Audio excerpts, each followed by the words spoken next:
Hello, everyone. So happy to be here this evening. My name is Dr. Donna Appleton, and I am your moderator for this evening.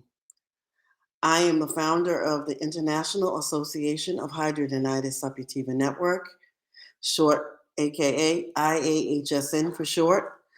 I am also a patient and a patient advocate. I am so very excited to introduce our speaker, Dr. John Frew. Dr. Frew is talking to us from Australia for this Access Specialist session. So we have some questions that we've already received earlier, and please put your questions in the chat. So I would like to introduce Dr. Frew a little bit. For those of you who are not familiar with him, he's a dermatologist and a dermatological researcher at the Ingram Institute for Applied Medical Research at the University of New South Wales in Sydney, Australia.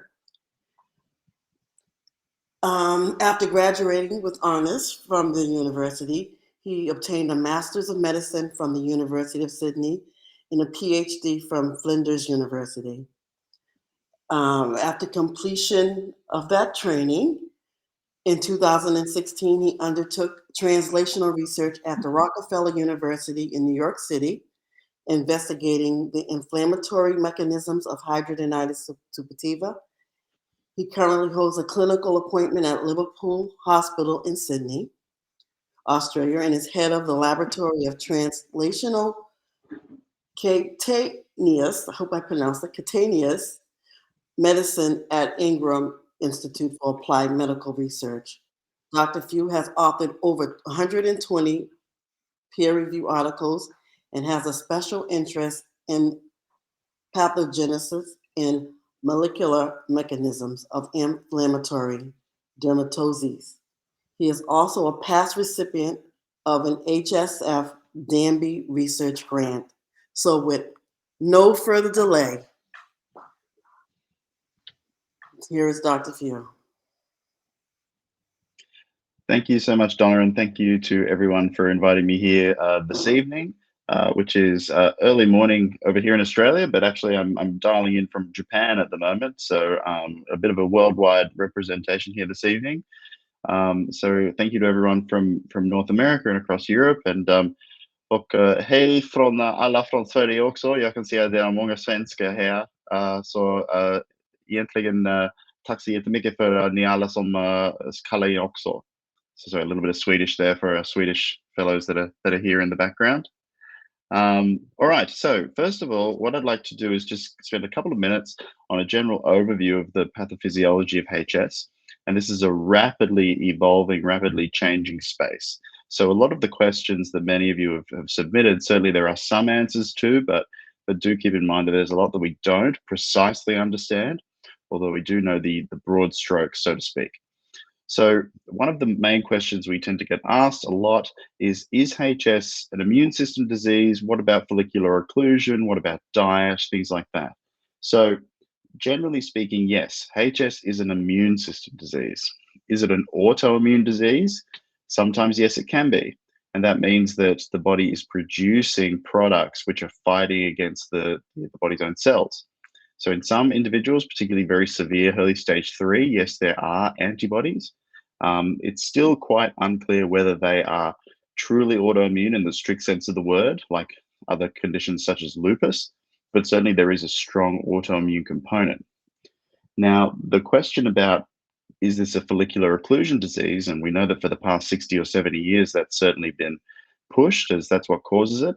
We certainly understand now that inflammation is the deeper underlying cause. Inflammation can cause follicular occlusion. Follicular occlusion can cause inflammation. So it's very much a complex interplay of different factors. But one of the main things is that all the treatments that work successfully, all the treatments that can help a little bit, are targeting against inflammation. So generally what we're talking about with HS is that this is an inflammatory disease.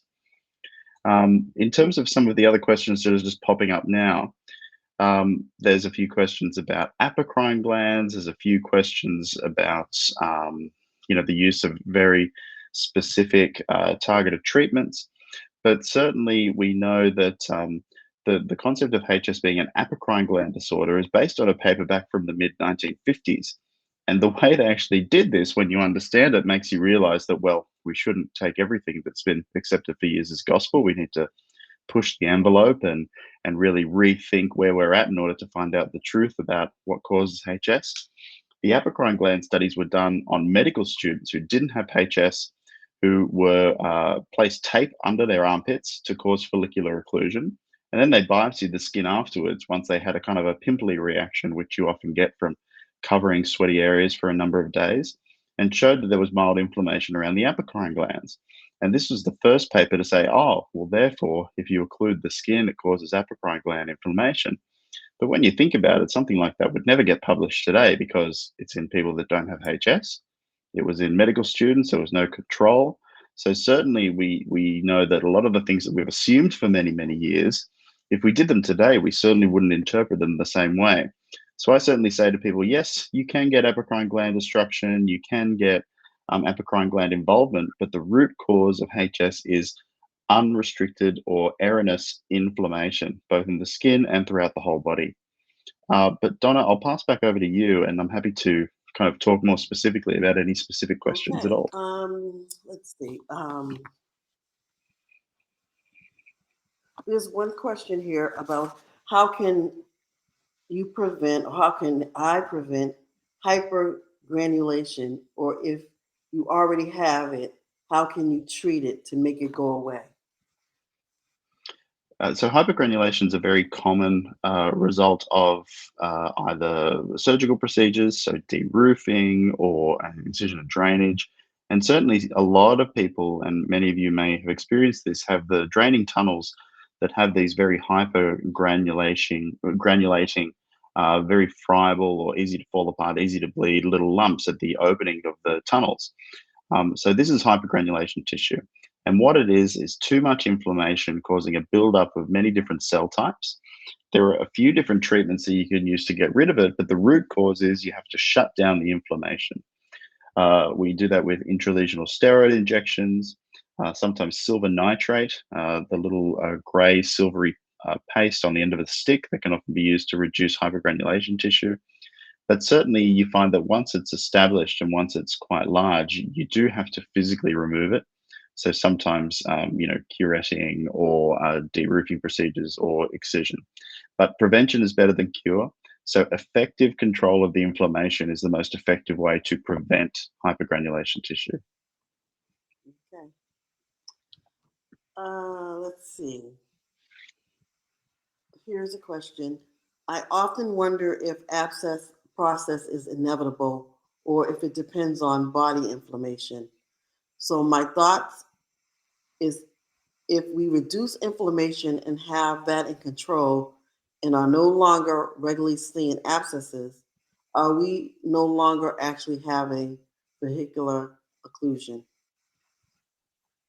Yeah. So what's most important is that the molecular processes that cause nodules or abscesses or tunnels are very, very different.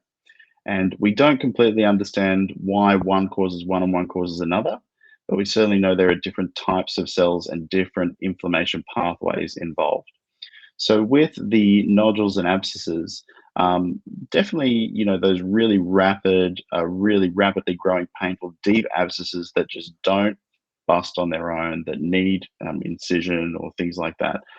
They're probably, in my opinion, one of the most burdensome things, because they're unexpected. Within 12, 24 hours, they're enormous, and you end up sitting in urgent care or sitting in an ER or something horrible like that, waiting to get them seen to because they're very difficult to manage at home. Um, so certainly we know that that is inflammation, but the question is, what's the trigger? And that's one of the main areas that we don't quite understand what the trigger is that sets off the cycle where the inflammation is uncontrolled. So I don't think it's inevitable. It's certainly something that with the correct medication for the correct person, you can shut down, slow down the number and the frequency and the severity of abscesses and new lesions that you get. But at the same time, I've certainly seen some treatments where it will stop the tunnels from draining, it'll stop the nodules, but it doesn't quite get the abscesses. And at the same time, other treatments that shut down the abscesses, but you'll still get a lot of drainage in the tunnels. So by understanding the why behind this, then we can understand what types and what flavors of inflammation contribute to which types of lesions. So that's ongoing work at the moment. Here's another question. Is there any research being done on cannabis use on HS pain? Yes, lots and lots and lots. So we know that cannabis, particularly both CBD oils, both topical preparations, work very very well for pain relief. Certainly I prescribe them and use them. They're very very effective in the right setting. But at the same time, sometimes you do have to be careful. Lots of people with the excessive use can have issues with bad neuropathic pain. So certainly we see in really, really high dosages that sometimes it can exacerbate neuropathic pain. It's rare, but it's reported. But certainly it is a good option, and something that can be very well tolerated and very useful in the right setting.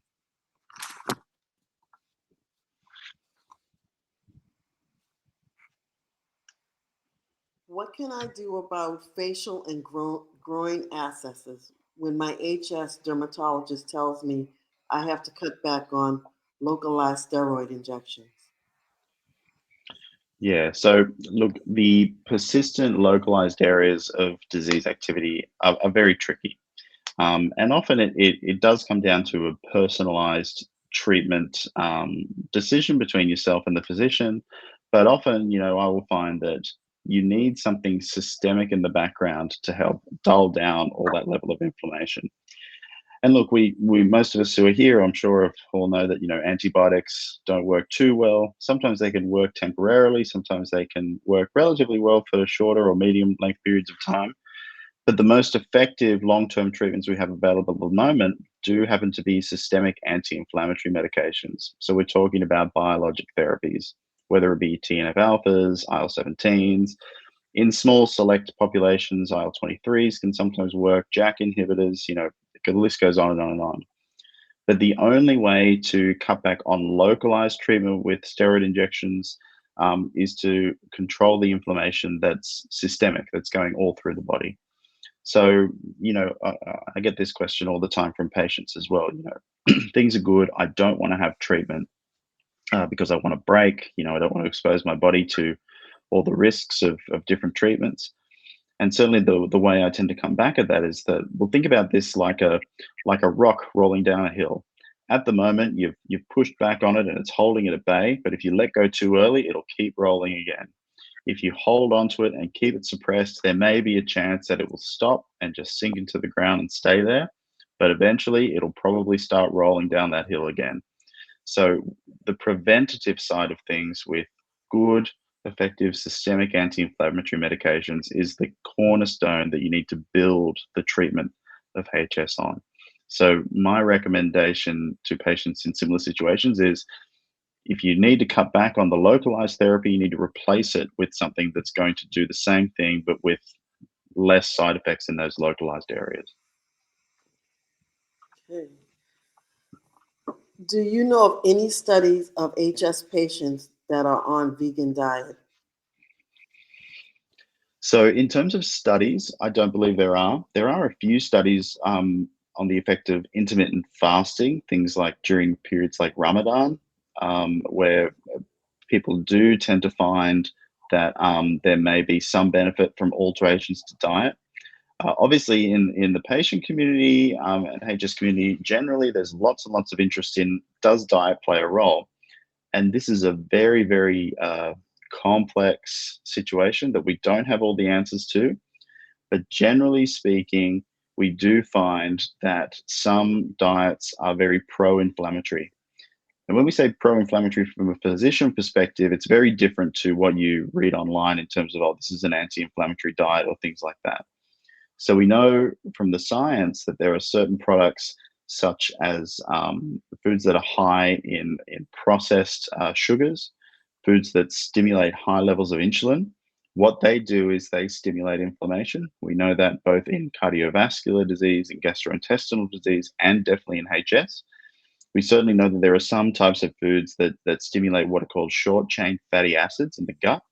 And these are things like yeast and casein and milk products. So a lot of these do stimulate it as well. And then there's a whole big bunch of unknowns. And I'm sure that many of you will have heard or have read situations, and I have quite a few patients myself, where they will be living in an area like Australia or North America, and then they'll go back to their home country, whether it be in sub-Saharan Africa or in Pakistan or India or places like that, and their HS quietens down so much. And there's something about the difference between processed foods and kind of locally grown, locally processed foods that definitely contributes to HS, but we don't know what that is yet. So, in terms of specific studies on vegan, vegetarian diets, look, there are no academically published papers on that, but there's definitely a lot of work going towards what is the missing link that is present in some processed foods that can't be explained by insulin causing inflammation, short chain fatty acid causing inflammation, that does this. Now, in terms of journals that we recommend, I mean, we're really lucky now. It used to only be a couple of journals that would publish a lot of HS things. Now we're seeing publications in, you know, um, really prestigious journals, things like the Journal of Clinical Investigation, the British Journal, the American Journal, everywhere. So certainly it's not so much the journal that we recommend to read, but it's just anything new in a good journal that has a high impact factor you really want to get on top of. Why does HS target certain areas of the body and not others?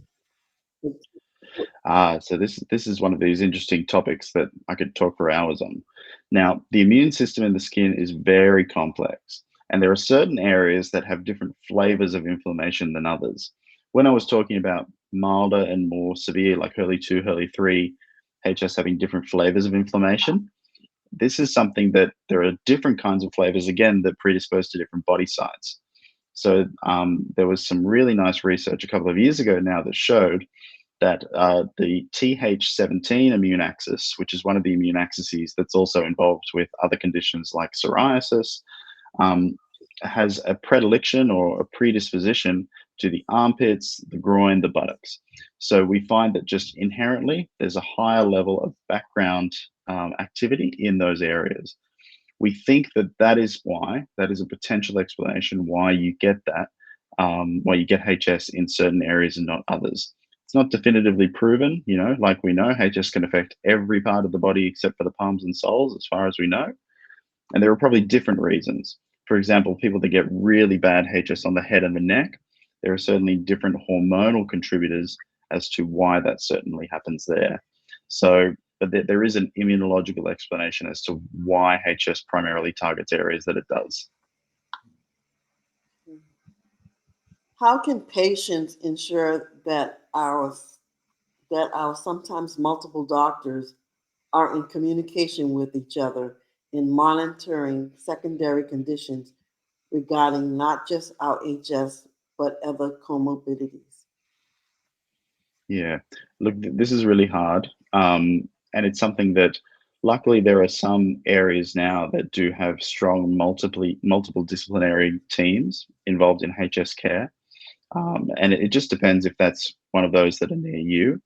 Otherwise, I have a number of patients who live, remotely, particularly in Australia, where, cities are few and far between. A lot of patients will come in and we'll send them a copy of all of their letters, so that after every visit, they get a copy of the letter that we dictate and they keep a record. And then that way they follow it up and they can show their other specialists, where we're at, things like that. But look, it is hard. Continuity of care is very difficult, especially if you're someone that lives rural or remotely and needs to travel to see various specialists. Okay, there's a this is a two-part question. Given the climate of opiate epidemic in the U.S., what are some non-medicated ways that we can use to ease our chronic pain? Yeah, so pain in HS is really, really difficult. And I'm sure that through the HSF and Hope for HS that Lauren Orenstein is doing some really good work in pain in HS. One of the things we know is that there is a great degree of neuropathic pain in HS. So what that means is that the nerves are initially stimulated by the pain of HS, but then they get caught on this hamster wheel of continual stimulation. which means that you need something to shut them down. Non-opioid treatment options are available and they can work well. Certainly, in my practice here in Australia, we use a combination of what we call partial opioid agonists. So often they're combinations of medications like codeine and and things like that that are mixed with methadone, so they still control the pain, but they don't have the same risk of addiction. Otherwise, like I mentioned before, cannabinoids, CBD oil, topical CBDs, also other drugs like Neurontin, but look, they don't work that well, but they certainly can help a little bit. Look, and sometimes even for localized pain, there are little tricks that I've certainly heard a lot about from patients in Australia, not so much in the US, about menthol creams. So Vicks Vapor Rub is something that we use a lot in children, for coughs and colds and things like that. And putting that on lesions stimulates the cool nerve fibers and certainly does something inflammatory as well. So there are lots of non-medicated ways to help relieve pain, but it's very individual for each individual person. There's also the thought that largely comes out of France and Europe that sometimes things like ibuprofen can sometimes be detrimental to HS. For a lot of patients, they really depend on it, but certainly the Europeans have a really strong view, particularly the French. They probably have strong views in everything, to be honest. Sorry about anyone from Canada that's got a French background, but it's something that they tend to say get off the ibuprofen because they just find that that really stimulates more inflammation rather than less. We don't quite understand why.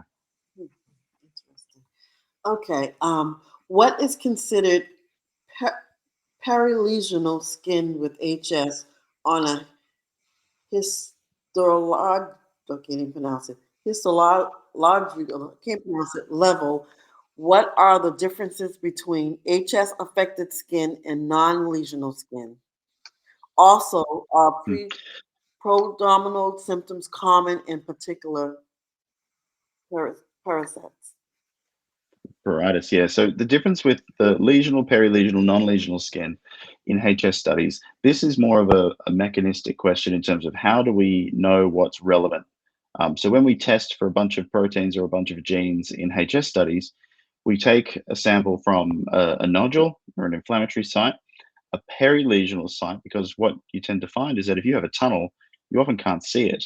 It's something that is around about the area, but if you're not looking for it, you don't find it. So initially, when we started doing a lot of these studies, perilesional tissue would often be defined as a couple of centimeters or an inch or so away from the active lesion, and you often find there would be a little tunnel underneath there. That way, we can look at the flavor of inflammation in the nodule, the flavor in the tunnel, and then non-lesional skin is up to 4 inches away. And that's how you know that it's the normal tissue, so no active HS, but it's still in that same body area. So this is a scientific way to make sure that we're not just saying, okay, this tissue from HS has these 20 inflammatory markers, but we can say, all right, these three inflammatory markers are only present in HS tissue. The other 17 are also present in the axilla or in the armpit, but only these three are altered when you look at just the lesion. So that's how we narrow down what is related to the HS and what's just background noise. In terms of prodromal symptoms like itching, like pruritus, yes, itching is definitely a big symptom. I wouldn't necessarily call it prodromal. And the reason is that itching is just a certain type of pain. They're actually delivered by the same type of pain fibers. And what you tend to find practically is that some people find that when their pain is a little bit better controlled, the itch gets worse. And it's probably something that's a bit of a background leftover. So the nerves have been so damaged and so chronically stimulated that itching tends to become a very bad symptom. And sometimes it can often be a sign like that initial swelling or burning that some people report in the 24 hours prior to getting a lesion. I do have a few patients that say yes, the itch tends to come up a bit sooner when they know they're getting a new boil or a new lesion coming up. So it's something that it's complex and but yeah, prodromal symptoms, it's a bit hit and miss. Sometimes it can be associated, but not always. Is skin transplantation ever considered from doctors? So the reason that skin grafts or skin transplantation helps is that it's based on the idea that if you cut enough out, you'll get rid of all the HS. And look, sometimes, yes, it can work, but the thing you have to understand about bad HS is that it's not just a skin disease, it's throughout the whole body. So if you take a blood sample, you can see the inflammation in the blood, which means that cutting off the skin is like you've got a big iceberg and you're just trimming the top of it. Eventually, the rest of it will just rise up and replace it. And that's what we tend to find with HS and surgery. You cut the skin out, but you're not treating the inflammation through the whole body. The inflammation will just be replaced in the new skin.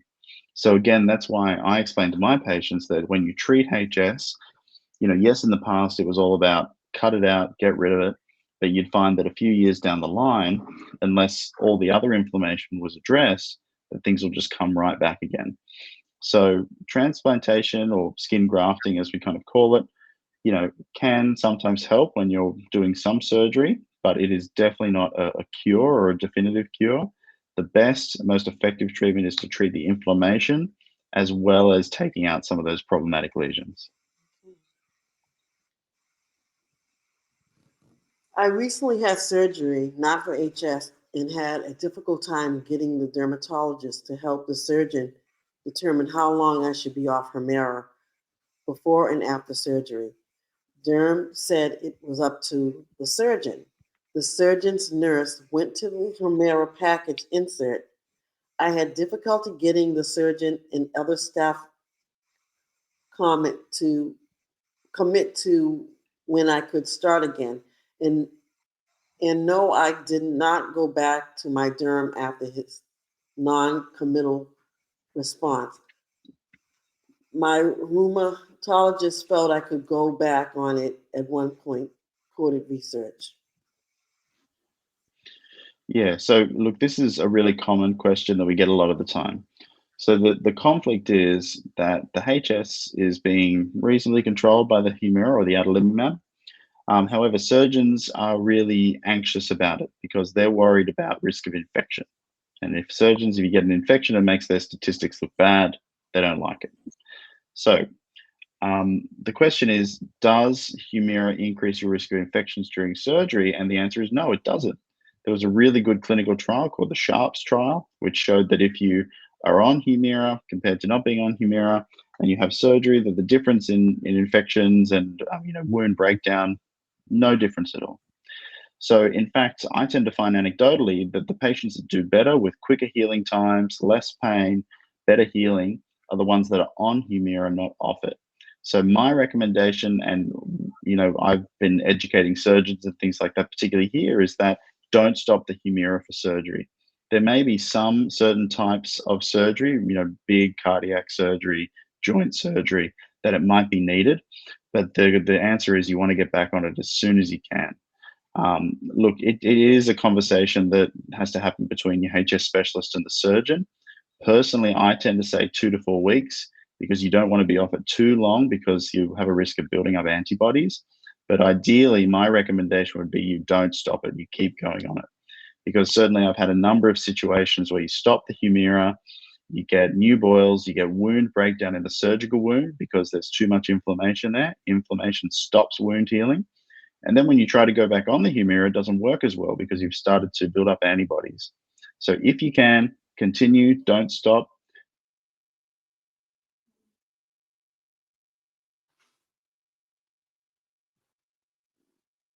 What happened?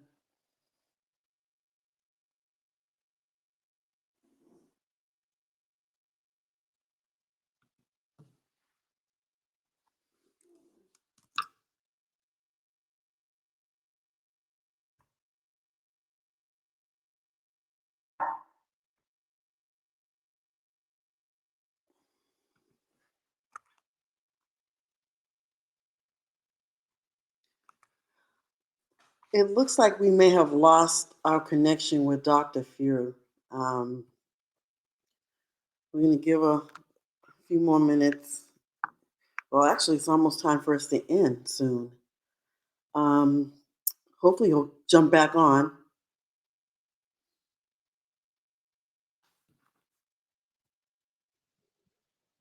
Sorry about that.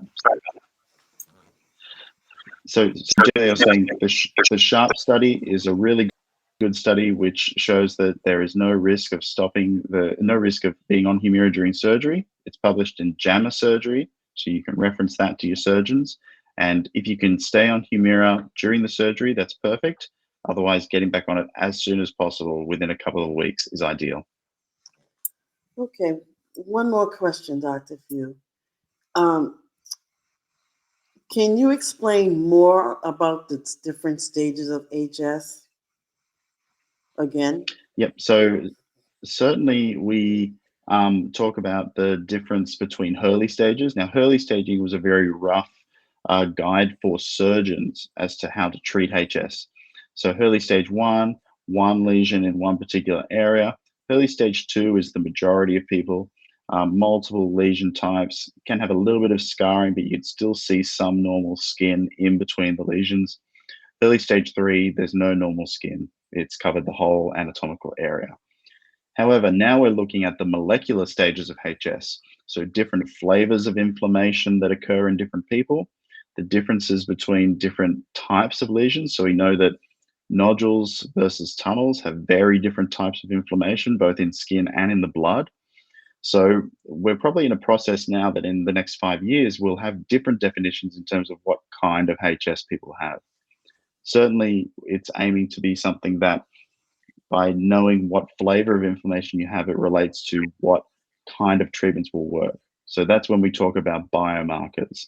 So we're moving now from a early staging kind of process, even the ones that are published by the Europeans about follicular phenotypes versus nodular phenotypes. We need to move to more of a molecular diagnosis of HS in order to say, all right, I have type, XYZ, which means that these treatments are going to work better for me. That's hopefully what we're moving towards in the next 5 years. Excellent. I do think that it is our time to end. Unfortunately, there were so many other questions that I wasn't able to get to, and I'm so sorry. But I'm hoping that we can get some of those answers for you throughout the course of this summit, this symposium. So I want to thank you, Dr. Frew, for your time and your expertise. I did learn a lot more. I thought I knew a lot, but I did learn much more, and I'm grateful for your time that you spent with us. And I just want to remind everyone that tomorrow we will be starting at 10 a.m. Eastern Standard Time, and I'm hoping that you will join us. And I'm hoping to see you tomorrow. And have a great evening.